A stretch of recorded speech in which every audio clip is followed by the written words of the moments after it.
power motion picnic hour, sometimes with special guests. Say your name, special guest. Danny Kerwin. This is the power motion picnic hour. Hello, everyone, and welcome to another edition of the Power Motion Picnic Hour. As always, I'm your host, Dave, and as always, alongside me is Trevor. Trevor. What's happening? How are you? I am excellent on this lovely evening. How about you, Dave? Oh, I'm doing great. Glad to be here on pod. As always with you, and as less frequently these days, no special guest. No special guest. Yeah, which means we have a whole, 40-minute or more if we decide to exceed our typical restraint. That's right. Time block to just do whatever we want. Yeah, this is our canvas. It's a traditional old school pod where we just talk about whatever we want. And we start talking about running. By the end, who knows? We could be talking about music or Middle Ages history. A big fan of Pippin the Elder myself.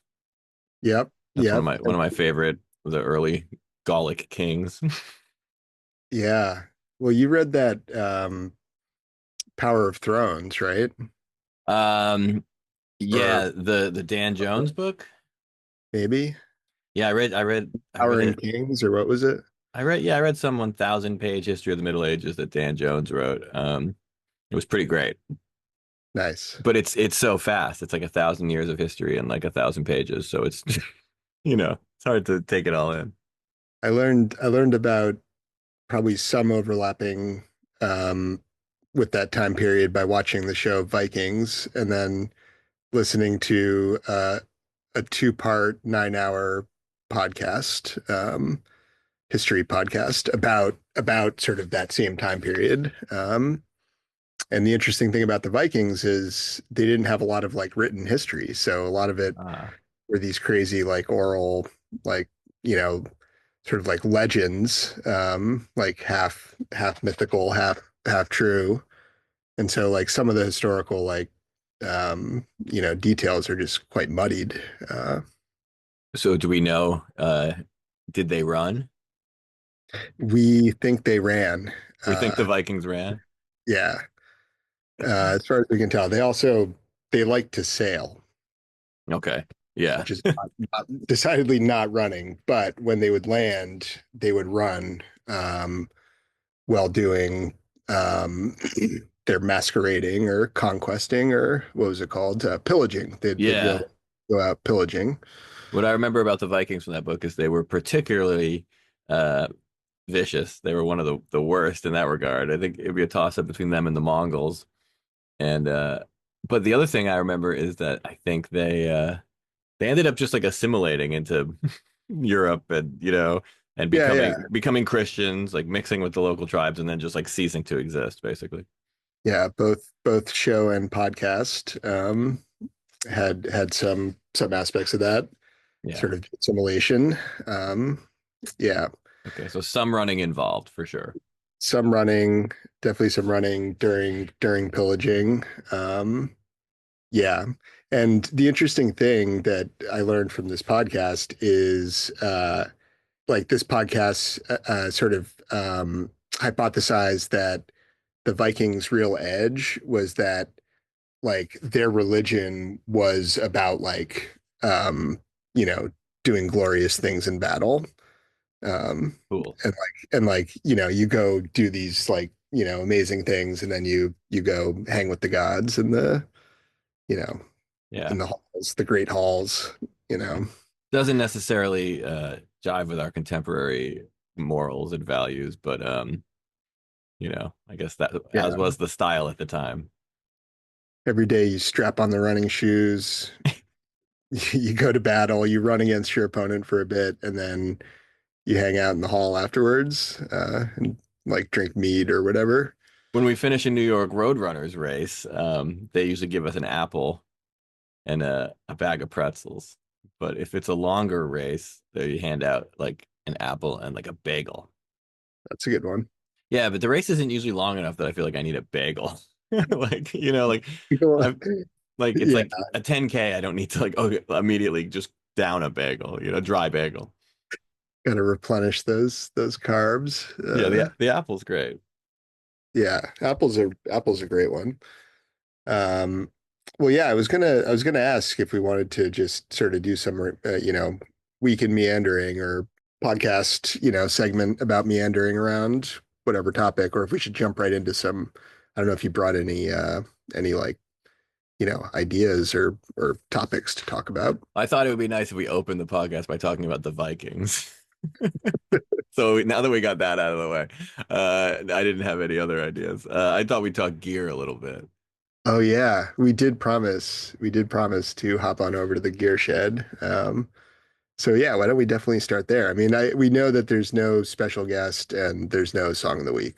No, but Um, there is, we haven't talked about gear this season. This is episode 4 already. And in the off season, we had our first ever off season because our first 4 seasons just went back to back at breakneck pace, like we were the Vikings, just running off the ship. But then we took some time off, and in that time off, I certainly sampled a lot of gear. One thing I did was I got my first running hat. oh, very nice. That's a big choice because there's a lot of options in that category. Yeah, and I went fully in to look like a 100% running goofball in one of those hats that you see a goofy runner looking wearing. You probably have one. I mean, most of us have one. I Yeah. now have one, but I think what's the brand? Ciele, is that what they're called? I don't know how to pronounce it, but yeah, I know exactly what you're talking about. Yeah. Yeah, Ciele. I imagine it's Italian or something else. I've noticed it looks like they have a lot of good like color combination choices. Mine's real bright. I, I, Yeah.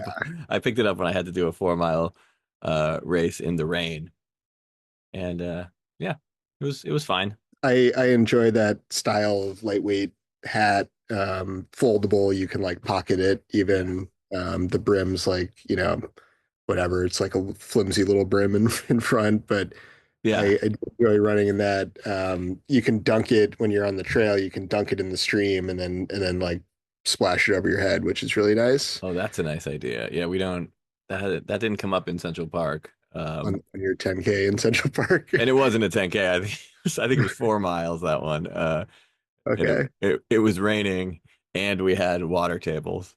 Yeah, So we were it wet. neither necessitated nor provided a stream to dunk the hat into on the No. on the course. And and then I picked up a little running rain jacket, a rain slicker. Another great piece of running apparel. What'd you go with? It's like a Patagonia thing. Nice. Might be the Nice. might be the first Patagonia thing I've ever owned, which is wild for someone who spent 4 years in Vermont. Yeah, it hasn't been your style. You've never been like a Patagonia guy, but No, it's very they off-brand for me.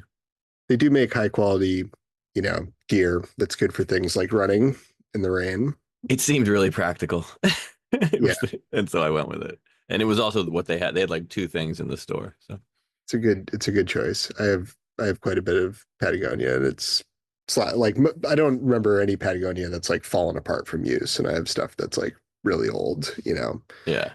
Like try to like buy the nice gear and then just like hold on to it. Stuff that like base layers and things like that. Oh, Uh, sure. I try to hold on to everything as long as I possibly can. There's it's some sort of psychological condition, but I found myself in the running shoe store yesterday with a big giant shopping bag full of like 8 pairs of running shoes that I was donating because I'd been holding on to those for too long. yeah, yeah. But you did. I forget if we had popped into the gear shed to talk about some of your more recent. We did. You talked about your trail shoe purchase. I think so. I bought them all at the same time, the hat, the slicker, and then Oh, I didn't know. Wow. the trail shoes. 'Cause I had a race coming up that was gonna be cold and rainy, and I was like, okay, I want to be ready. I finally want to be ready for this, you know? You came out in the Pegasus trails, the Patagonia Yep. rain jacket, and the Seal Lee Yeah. hat. Ciele. Ciele. Yeah, I'm doing the hand gesture for the listeners at home since we haven't started releasing the videos of these yet, but just a bunch of fortissimos that don't know how to pronounce things. Ciele. I think that's probably what it is. Yeah, I was about to talk about the halls of Asir earlier, but then I realized I didn't know how to pronounce that word, Aesir. Yeah, no, there's lots we can't pronounce here on the Power Motion Picnic Hour, but that's lots more for our listeners to write in and give us corrections, and we'll It's certainly just read that next week.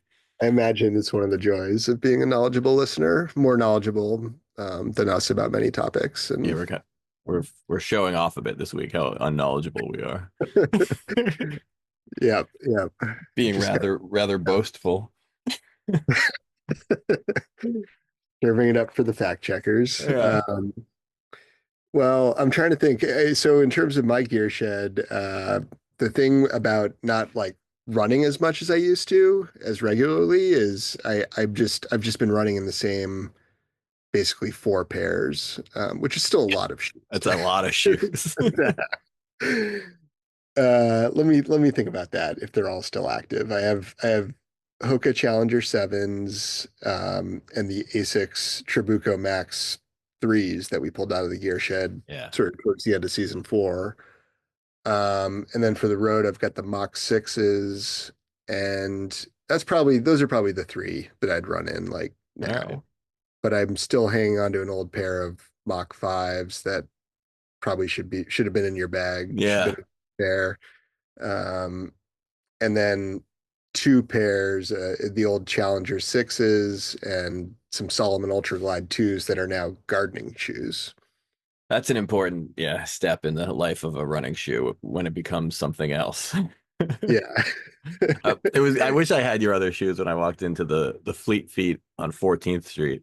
It was great too because I walked in and the gentleman working there holding the iPad with the with the stylus pen remembered me instantly. He said, "Hey," I went, "Hey, what's up, man?" He goes, "Hey, how are you? How are the shoes working out?" And I was like, "Which ones?" Because I buy so many running shoes that I couldn't Yeah. remember. Because I know it wasn't my last pair that was there. Because I remember buying my most recent pair of New Balance. You don't want to talk about the wrong shoes. Yeah. What are they called? The New Balance ones, the Balos. Is I that don't what they're know. called? Well, these super cushy New Balance shoes, but I bought them at the Fleet Feet in Columbus Circle. The shoe salesman there was so knowledgeable. I almost wanted to invite him on as special guest, and maybe still should. Yeah. I mean, we've talked a lot about running stores, and you generally like to visit a running store I wherever love you. it. I visit them when I travel, and I like the local ones as well. This guy was great. I was asking him for advice, and he opened with something like, "Well, I wouldn't recommend wearing any of these shoes," which I loved. But it turned out he was uh, a strong proponent of running barefoot Awesome. or in Well, like zero sandals or whatever. we need to give voice to the the running shoe store folks. That's kind of I think that's what this podcast is all about. I mean, we're not going to give you knowledgeable running advice. We're not, We're going to mispronounce things. We'll have some great special guests. We can promise. Not this episode, but but um, we'll in yeah. general, the special guests that carry the weight around here. This is the kind of episode we'll discuss what kind of special guest and maybe who specifically we should have on. Uh, That's right. Oh, we do need to decide. We did promise that we would have a target special guest for season 5, and that season 5 would not end until we landed that special guest. that's right. And this is episode 4, and we said at the end of episode 5 we'll announce who that target special guest is. So the mailbag's been filling up with ideas and suggestions, some ridiculous, some slightly less ridiculous, but you have one more episode to write in and influence our decision. All submissions are appreciated. We'll definitely talk about why we didn't select some, so you still have a chance of being mentioned. Yeah. I can't wait. But I mean, I know we decided to talk about it a little bit off pod. We bounced some ideas around. I know we eliminated at least one option, but I don't think we landed on any. No. I don't think we actually. I think we eliminated one option and did not identify any other options. Yeah, I don't think we know yet. We did have one really exciting idea that we decided was also a bad idea. Perhaps outlandish. Yeah. Yeah. And just because we eliminate somebody from the contention for this category doesn't mean we still can't have them on sometime. It just means they're not the goal special guest for season 5 of the Power Motion Picnic Hour. Of course, they could even still Yeah. come on season 5. That's fine, but they're just not going to end the season because they're no longer the target special guest. Not to target special guest, and so they won't be part of the. Yeah, Exactly, of the very special promotion brought to you by the good folks at Ciele hats. Which, Available at the Fleetfoot yeah, on Columbus Circle. yeah. Oh, what a fleet feet it is. That's a great one. I was thinking about the marathon sports in Wellesley the other day. We were talking about this Ooh. the Scream Tunnel, and Yeah. I remember going in and trying on a few pairs of Hokas at one point. How was that? It was wonderful. Yeah, they let me run them along the sidewalk a little bit. Nice. Tried actually that was a good gear shed. I tried on like three or four different pairs. I think I tried on a pair of Brooks Catamounts even, Oh, like a Brooks trail offering that were a little stiff for my liking. A pair of Hoka Zanals that cue the pronunciation, folks. That like felt good, but were a little bit like not. I didn't. They didn't have enough like. I like the big stack, and they were like pretty thin, so they yeah. felt good, but I just wasn't ready for them. Um, and then I think I just ended up with another pair of Challengers. If it's working, I My mean, like, my second or third sixes, and now I also have a pair of sevens that I also like. But I think I have a special place in my heart for the sixes because they were like the first kind of trail and Hoka shoe that I had that I was like, wow, this like changed my running um, in like a lot of ways. It like let me like run on stuff like more comfortably than I would have been able to before. don't you love thinking back to like a running shoe that like was special to you for some reason? I often think that way about the Saucony Mirage 2 that I picked up in 2010 at some running store in Long Island. And then Yeah. and then and then I went in and I just got another pair of Saucony Mirage 2s. Uh, and then I think I got the next. I don't even remember what the deal with those were. We should. This is a new segment, I guess. This is like when you watch ESPN Classic, but it's just classic pairs of running shoes. Yeah. But Yeah. I went in one day and asked for the new whatever Saucony Mirage was out, and they're like, "Oh, they stopped making those." Man. Yeah, and so they gave me this other shoe, this new Saucony, but the guy at the store was super hyped on it. I don't remember what it was called, but it was gray, which I didn't like because Yeah. the other ones had been like bright red or bright blue, and these were just gray, but they were a little reflective. So I was like, all right, but they had like no. I think we've talked about this. They had no back, or Mm. very. They had a back, but it was just very un. It was very soft, and that was like the style for like 1 year. Yeah. Yeah. I probably bring this up every 5 episodes. Those were Well, great too. first time we've heard the Mirage 2s mentioned by name. Oh, the Mirage 2s were so good. Yeah. Classic Saucony. Yeah. The only Sauconys I have right now, I really liked the Saucony, what were they? Uh they were these trail Sauconys. I don't know. I mentioned them on a prior gear shed and I just couldn't get the sizing right. Endorphin Rift or something. It was like I feel like it was the trail endorphin. Well, the Uh, Endorphin's the greatest running shoe ever made, as far as I'm concerned. So, so that's probably the greatest trail running shoe ever. I feel like the endorphin line is pretty hard hitting. I have a pair of Saucony like old school like Sauconys right now. Like fashion Sauconys. Shadow sixes or something.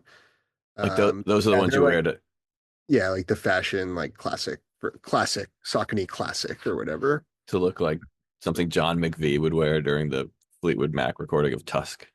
Exactly. Oh my God, don't get me started.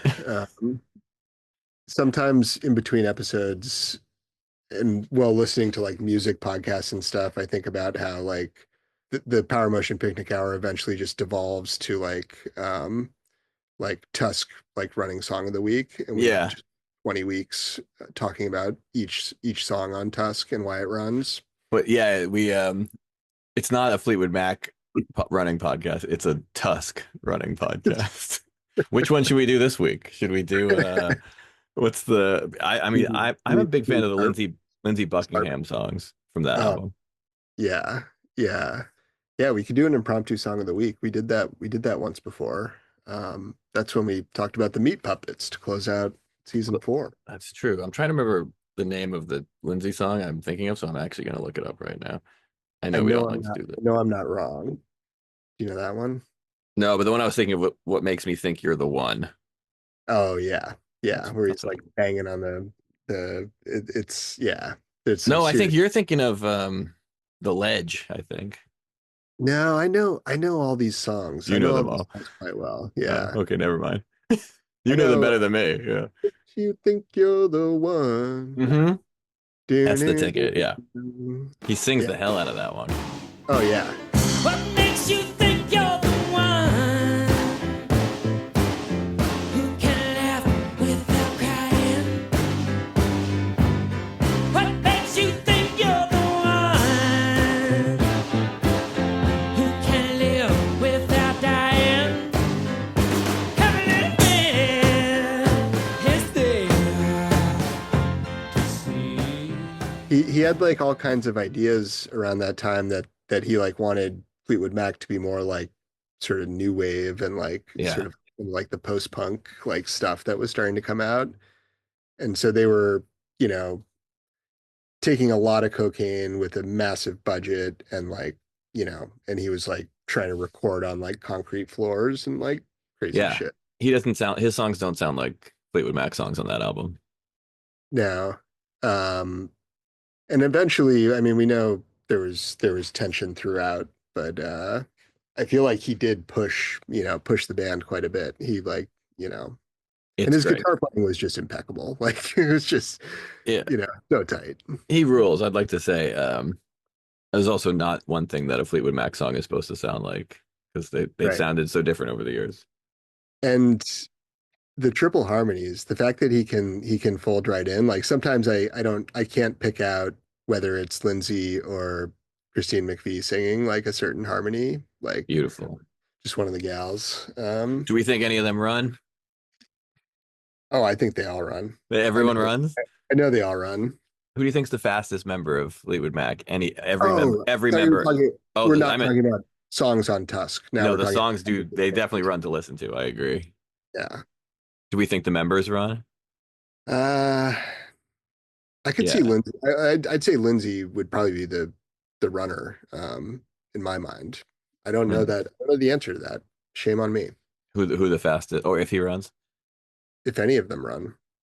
Every member ever. I'm gonna say Jeremy Spencer is the fastest member ever. Oh, well, when it's rock, everybody spin away. And a dance tonight, the show gonna be a fight. I know somebody's gonna get their head kicked in tonight. Or Danny Kerwin. Nice. Somebody early 70s Yes. who wasn't in the band when anybody that is alive now listened to them. Yeah. I like that you didn't go right for you didn't even go for the green reference. Just the lesser or not lesser, but lesser known. That's the phrase. Yeah, yeah. Peter Green, does he run? Who knows? Who cares? Who knows? Died before we could tell. I was watching a live video of that band Haim. They're like three sisters Yeah, yeah. of them covering "Oh Well" by Oh, fr- nice. Yeah, it's another from good Lindsay song, right? yeah. No, that's Oh, you're right. It's from like yeah, yeah, it's from it's like it's late Peter Green. It's like the last Peter Green album. and then they would go on to do it in like yeah, like late 70s, 80s shows. I feel like have you heard any of those live recordings with I I of have not. I just know the Haim recordings, but yeah, it's Lindsay sings the hell out of that one too. it's a great live song because mostly because the drums are what make that song.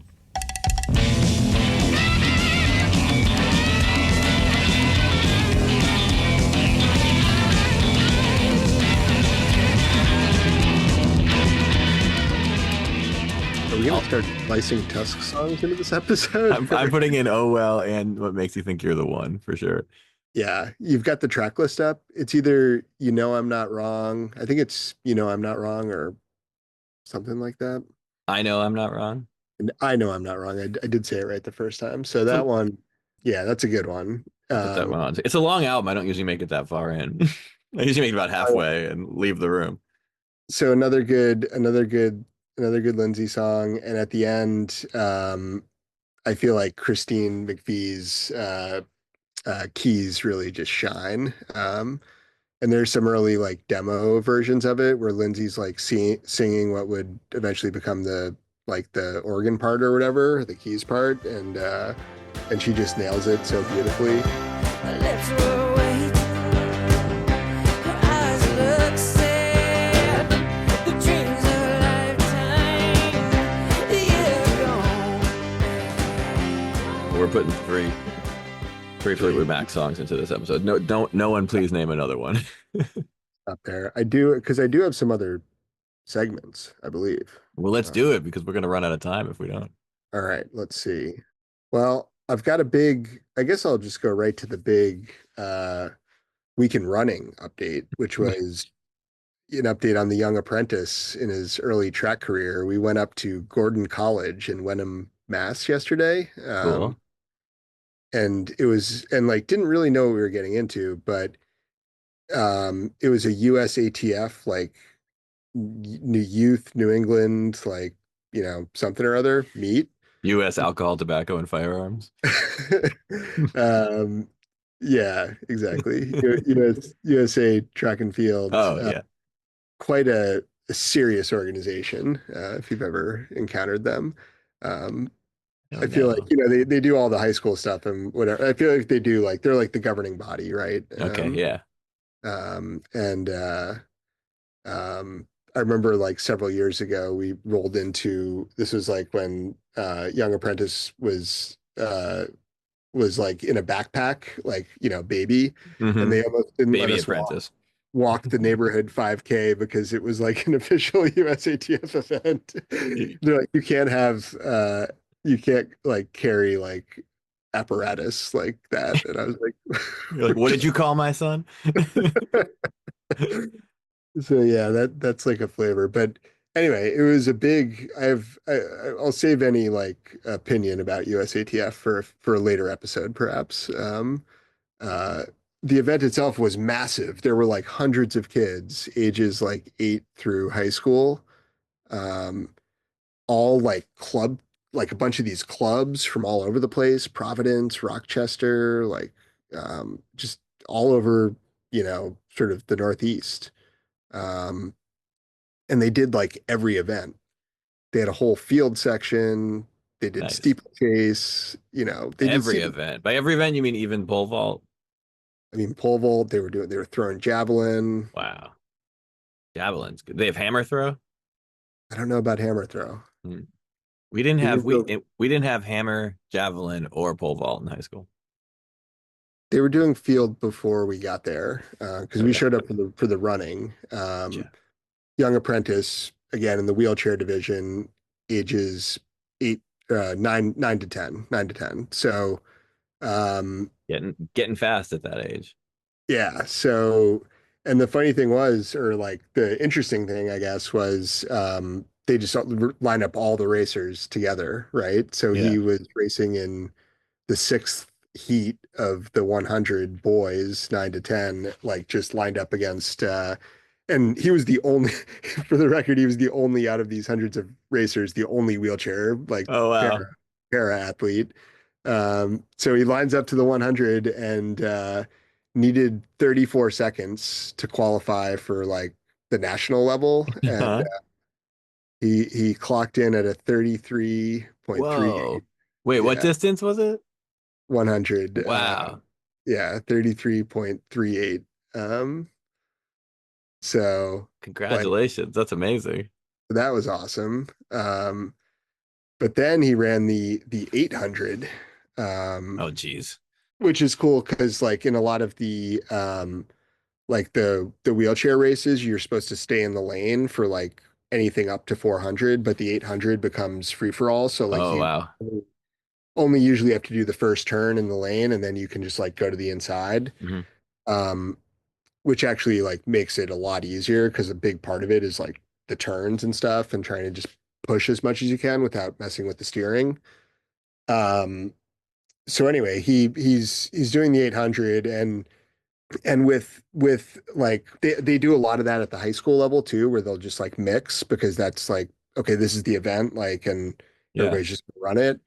Um, would you guess like which distance? Have we already talked about this? Like which distance becomes like the equalizer between the two, where it's like almost like a fair race between like the Between top wheelchair milers and top able-bodied milers? I don't think we did talk about which is it the 800?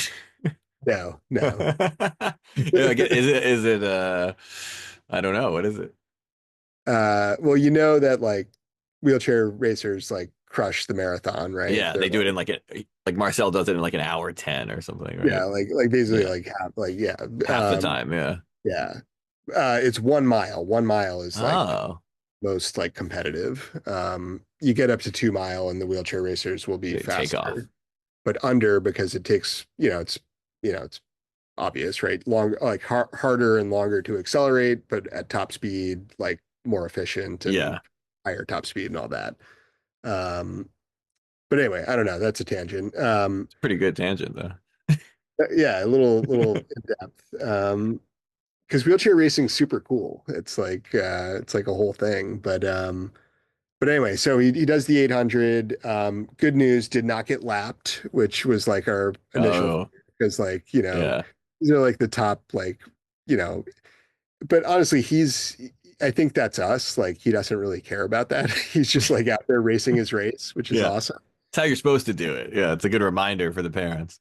Yeah, but like went out there, just like pushed hard the whole time, crushed it. Does his first lap. Like the other kids sort of finish like sort of slowly, and then he's the last one finishing his 800, and he comes around the final turn, and like the whole stands just like start going nuts.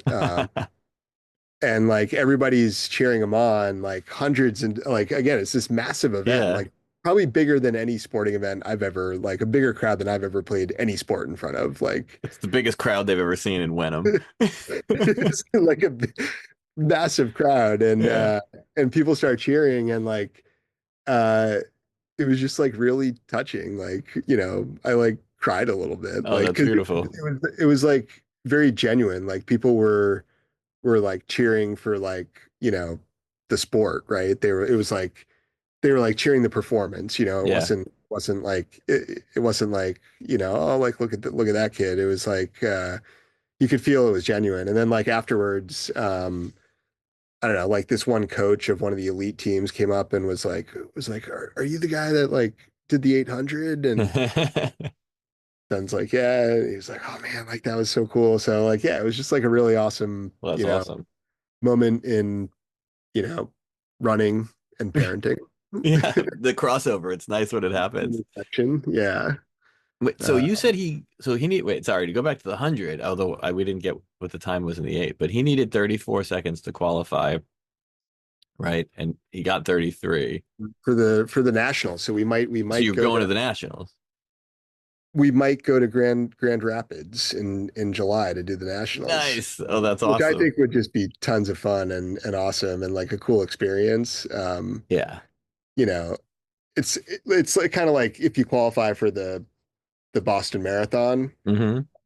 doesn't necessarily mean you're going to win it. Like, if you're Well, like just at the qualifying yeah, time. exactly. So it's I, more about the experience. Like to be clear, he's a very new to the sport. yeah. He's been working hard and practicing. He's been doing it for a couple years, but he's just kind of getting into it now and just kind of like hitting his stride. But he's got like, I don't know, if listeners are interested, we can go on the journey. But like even the like he doesn't use like the proper like hand like gloves. He's got great form, but he doesn't have the right like um the wheelchair racers are basically punching it. They're not grabbing the rim. They're like Yeah. punching almost with this like 3D printed to like fit their hand exactly, like with these like grippy like insides. And they'll like roll it around the back too, so you get like the full motion, almost like riding a fixed gear where Uh-huh. you can like accelerate on like the up pedal, Yeah. um anyway, yeah. Well, I think you guys should go. As someone who's never qualified for the Nationals in anything, I think I know. who knows how often that opportunity comes up. So It was funny, like the director of the program, the Adaptive Sports New England, like amazing organization. This guy's actually like, you know, possible future guest, really, really cool guy, does like a ton for all sports, all Yeah. adaptive sports. But anyway, yeah, he at one point, like we were all like getting Ben ready, and it was like pre-race, and then like they were starting the heats, and then Joe sort of looks over at me and goes, okay, like, now, and like in the nicest way possible, he's like, now's a good time for you to, just kind of like hang over here and like, like don't go up to the starting line with them, like, Yeah. just like let them go from here, just like basically like step to the side, Yeah. and that was good coaching. I definitely needed that. You got coached a little bit too. That's great. Got coached. Yeah. A good coach knows who needs the coaching, Yeah. and you Yeah. proved to be very coachable, so that's also good. Yeah, but anyway, so Joe's like, again, they're super supportive. Whatever we want to do, they'll support it. But yeah, he knew like it was a goal of Ben's to like try to qualify, and it's awesome that he did that. Like, because now that's like, okay, that's something we can think about. But Joe was like, yeah, he's like, that's great. Like, if you guys want to go, like, we'll definitely like, figure out how to do it. He's like, it's a pretty long way to go to run 100 meters though, too. So, That's true. Yeah, that's right. He's not going to do it to do the 2 mile or whatever. He's going to or like multiple events, yeah. because okay, so for the 800, I think qualifying time was like 3:50, and Mhm. he's like 5 minute plus. Like he hasn't So he's he not hasn't there. gotten, no, He's not there for two no, events. Yeah. he hasn't gotten like the different components that you need to like run an 800 fast. Like he just hasn't gotten those down yet. He hasn't Well, really been practicing them long enough. listen, as somebody who just isn't responsible for any of the logistics or planning, I think he should go to the nationals. Our Motion Picnic Hour live from Grand Rapids. We haven't had an affiliated member of the team here go to any kind of really large event. I mean, I guess I went to the New York Marathon, but Yeah, I didn't yeah. like qualify based on time. So You qualified. You definitely qualified based on running 9 races plus volunteering one and yeah, giving a medal to dear listener Ethan and giving him I two so each of his daughters would have one. that's And true. That's true. That's right. I qualify purely on level of enjoyment yeah, and liberal interpretation of the rules. well, But it'd be as exciting to have somebody who qualified on time alone. yeah. This has been a pretty exciting, meandering episode. And we actually got to an exciting topic there at the end, so I'm glad to hear about it. I It's think, been action packed. Yeah. Well, thanks for listening. yeah, thanks everybody for tuning in for this. It was kind of an old school podcast where what we call a traditional one where we don't have a guest, but I don't really remember what we used to do on those anymore since we've had so many with guests. I was thinking about it as we were logging on. I'm like, what the hell did we used to talk about even? Yeah.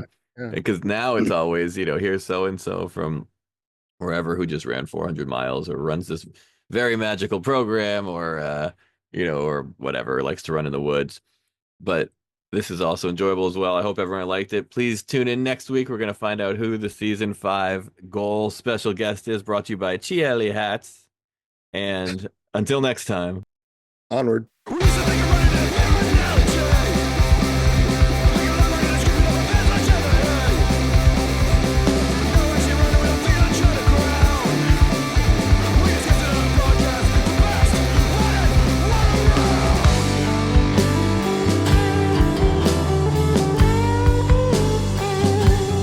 This is the Power Motion Picnic Hour, your favorite of the few, with a mile of opinions that we'll gladly share with you. This is the Power Motion Picnic Hour, you deserve nothing less. The Power Motion Picnic Hour, sometimes with special guests. Say your name, special guest. Jeremy Spencer. This is the Power